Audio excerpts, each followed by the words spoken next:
Hello friends, നമുക്കൊരു Kottayam fish curry ഉണ്ടാക്കിയാലോ? അതിനുവേണ്ടി കുറച്ച് മുളക് പൊടിയും മല്ലിപ്പൊടിയും മഞ്ഞൾപ്പൊടിയും കൂടി ഞാൻ പാത്രത്തിലെടുത്തിട്ട് അതിൽ ചൂടുവെള്ളം മിക്സ് ചെയ്തെടുക്കുകയാണ്. ചൂടുവെള്ളം ആഡ് ചെയ്യാതെ തന്നെ നമുക്ക് എടുക്കാം. കുറച്ച് പൊടി ഇട്ടാണെങ്കിൽ നമുക്ക് കറി ഉണ്ടാക്കിയൊക്കെ എടുക്കാം കേട്ടോ. പക്ഷെ ഇങ്ങനെ ചെയ്യുമ്പോൾ എനിക്ക് കൂടുതൽ പെർഫെക്റ്റ് ആയ പോലെയാണ് എനിക്ക് ഫീൽ ചെയ്യാറുള്ളത്. അതിനുവേണ്ടി പിന്നെ നമ്മൾ എന്താ ചെയ്യേണ്ടതെന്ന് വെച്ചാൽ ഇഞ്ചി, വെളുത്തുള്ളി, പച്ചമുളക് ഇതെല്ലാം കൂടി ചതച്ച് വെക്കുക. ചെറിയ ഉള്ളി കൂടി ഞാൻ എടുത്തിട്ടുണ്ട്. അതും വേണമെന്ന് നിർബന്ധമില്ല, ഓപ്ഷനിലാണ്. ഞാനത് എടുത്തിട്ടുണ്ട്. ഉലുവയിട്ട് വെളിച്ചെണ്ണ ഒഴിച്ചതിന് ശേഷം ഉലുവയിട്ട് പൊട്ടിക്കുക. അത് നല്ലതായിട്ട് പൊട്ടുന്ന വരെ നമ്മൾ നന്നായിട്ട് വെയിറ്റ് ചെയ്യുക. കാരണം കംപ്ലീറ്റ് പൊട്ടിക്കഴിഞ്ഞാലേ ഒരു ടേസ്റ്റ് ഉണ്ടാവുള്ളൂ എല്ലാ സാധനവും. അപ്പോൾ അതിനുശേഷം ചെറിയ ഉള്ളി ആഡ് ചെയ്യുക. അത് നമ്മുടെ രീതിയിൽ ചെറിയ ഉള്ളിയോ ഇഞ്ചിയോ വെളുത്തുള്ളിയോ അത് എന്നാണേലും എല്ലാം കൂടി നല്ലതായിട്ട് മൂത്ത് കിട്ടുക എന്നുള്ളത് മാത്രമേ ഉള്ളൂ ഇവിടെ വേണ്ടിയത്. എന്നിട്ട് അത് ആഡ് ചെയ്തതിന് ശേഷം നന്നായിട്ട് മിക്സ് ചെയ്ത് കൊടുക്കുക. വാടി കിട്ടണം നമുക്ക്, എന്നാൽ കരിയാനും പാടില്ല. ആ ഒരു രീതിയിലാണ് നമുക്ക് ഈ കോട്ടയം ഫിഷ് കറിക്ക് വേണ്ടിയത്. എനിക്കിങ്ങനെ നേരത്തെ ഉണ്ടാക്കാനൊന്നും അറിയത്തില്ലായിരുന്നു. ഞാൻ പഠിച്ചത് അധികം ആയില്ല. എനിക്ക് ആദ്യമൊക്കെ കറിയൊന്നും ഉണ്ടാക്കാനേ അറിയത്തില്ലായിരുന്നില്ല. അപ്പം ഇപ്പം ഞാനിതൊക്കെ എക്സ്പേർട്ടാട്ടോ ഫിഷ് കറിയൊക്കെ വെക്കാൻ, പ്രത്യേകിച്ച് നമ്മുടെ കോട്ടയം മീൻകറി വെക്കാനായിട്ട്. കോട്ടയത്തോട്ട് പോയതുകൊണ്ട് എനിക്കിപ്പം അങ്ങനെ ചെയ്യാനറിയാം. പിന്നെ വർത്താനം പറഞ്ഞിടയ്ക്ക് ഇത് മറന്നു കേട്ടോ.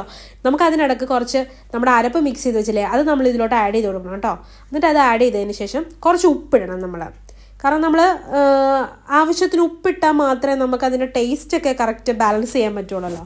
പിന്നെ ആ മിക്സിനോട്ട് കുറച്ച് വെള്ളം നമ്മൾ കഴുകി ഒഴിക്കണം. അത് നമ്മൾ എന്തായാലും എപ്പോഴാണെങ്കിലും കല്ലിലിട്ടൊക്കെ അരച്ചെടുക്കുകയാണെങ്കിൽ ഭയങ്കര ടേസ്റ്റ് ആയിരിക്കും കേട്ടോ. പറ്റുന്നവർ കല്ലിലിട്ട് അരച്ചെടുക്കുക. ഇപ്പം ആരും അങ്ങനെ ചെയ്യാറില്ല, എന്നാലും ഞാൻ പറയുവാണ്. കല്ലിലിട്ടൊക്കെ അത് മിക്സ് ചെയ്ത് അരച്ചെടുക്കുമ്പോൾ ഒരു പ്രത്യേക ടേസ്റ്റ്. അപ്പോൾ ആ വെള്ളമൊക്കെ ഒഴിച്ച് നമ്മൾ മിക്സ് ചെയ്തെടുക്കുക എന്ന് പറഞ്ഞാൽ അതൊരു ഭയങ്കര ടേസ്റ്റാണ്. എന്നിട്ട് ഇത് ഈ അരപ്പിൽ ഇപ്പം നമ്മൾ ഈ മിക്സ് ചെയ്ത അരപ്പിനകത്ത് എണ്ണ തെളിയുന്നത് വരെ വഴറ്റിക്കൊണ്ടിരിക്കണം എന്നല്ല, അടി പിടിക്കാതെ നോക്കണം കേട്ടോ. തീയൊക്കെ കുറച്ച് വെച്ചിട്ട് നമ്മൾ എണ്ണ തെളിയുന്ന വരെ അടച്ചു വെക്കുക. അതായത് ഇടക്കിളക്കി കൊടുക്കുക.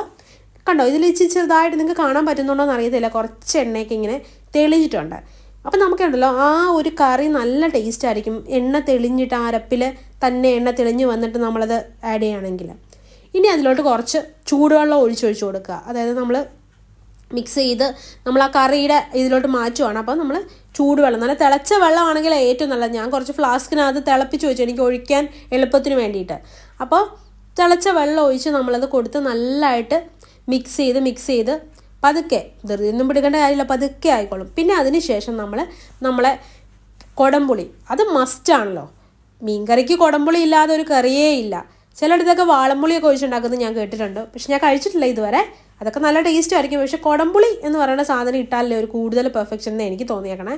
അപ്പം ഞാനിതുവരെ ഉണ്ടാക്കിയിട്ടില്ല കേട്ടോ. ഇനി അടുത്ത ടൈം ഉണ്ടാക്കുമ്പോഴത്തേനും എനിക്ക് വാളംപുളി ഇട്ട് ഉണ്ടാക്കി നോക്കണം.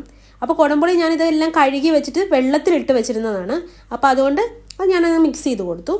എന്നിട്ട് ഇത് നന്നായിട്ട് തിളച്ച് ഇതിലും എണ്ണ തെളിയണം. എണ്ണ തെളിഞ്ഞതിന് ശേഷം മാത്രം നമ്മുടെ ഫിഷ് ഇടുക.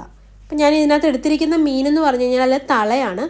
ഞാനിവിടെ UAE ഉള്ളത്. അപ്പോൾ ഞങ്ങൾക്കിവിടെ തളയെന്ന് പറഞ്ഞൊരു മീനറാജ് ഫിഷ് മാർക്കറ്റിൽ പോയപ്പോൾ അവിടെയുള്ളൊരു ചേട്ടൻ പറഞ്ഞിട്ട് വാങ്ങിച്ചാണ്. പക്ഷേ ഭയങ്കര ടേസ്റ്റ് ആട്ടോ.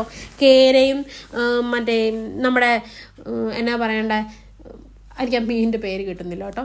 കേരയും ചൂര, അത് തന്നെ. ചൂരയൊക്കെ പോലെ അല്ല കേട്ടോ, ഇത് ഭയങ്കര ടേസ്റ്റാണ്. എനിക്ക് ഭയങ്കര ടേസ്റ്റായിട്ട് തോന്നി. ഒരു ചൊവയോ ഒന്നുമില്ല. എൻ്റെ മോള് കഴിക്കത്തില്ല. കേരയ്ക്ക് ഒരു ബ്ലാക്ക് കളറുണ്ടല്ലോ, അത് അവൾക്ക് ഇഷ്ടമില്ല. ആ മീനിൻ്റെ കാര്യം മറന്നുപോയ മോദയുണ്ട്. അപ്പോൾ അതൊക്കെ ഇഷ്ടമാണ്, കുഴപ്പമില്ലാന്നേ ഉള്ളൂ ആൾക്ക്. ഈ വർത്താനം പറയാനിടയ്ക്ക് വേറെ കാര്യം പറയാൻ മറന്നുപോയി. ഈ മീനിട്ട് കഴിയുമ്പോൾ എണ്ണ തെളിഞ്ഞ് വരുമ്പോഴത്തേനും നമ്മൾ കുറച്ച് നമ്മുടെ ഉലുവാപ്പൊടി പൊടിച്ച് വെച്ചിരിക്കുന്നത് ഇട്ട് വെക്കണം കേട്ടോ. അതിങ്ങനെ ഒരു ശകലം, ഒത്തിരി ഇടരുത്, കാരണം കഴിക്കും. ഉലുവാപ്പൊടി അധികമായാലും കഴിച്ചു പോകും. അപ്പോൾ നമ്മൾ ഉലുവാപ്പൊടി ഒരു ശകലം ഇട്ട് കൊടുക്കുക, എന്നിട്ട് അടച്ചു വെക്കുക. പിന്നെ എല്ലാവരും പറയും മീൻ ഇങ്ങനെ ചുറ്റിക്കുന്നതാണ് നല്ലത്, അതുകൊണ്ട് ഞാനും അങ്ങ് ചുറ്റിച്ചു. അതിനുശേഷം നമ്മൾ നന്നായിട്ട് എണ്ണ തെളിയുന്നവരെ കറി വെച്ചെടുക്കുക. എങ്ങനെയുണ്ട്?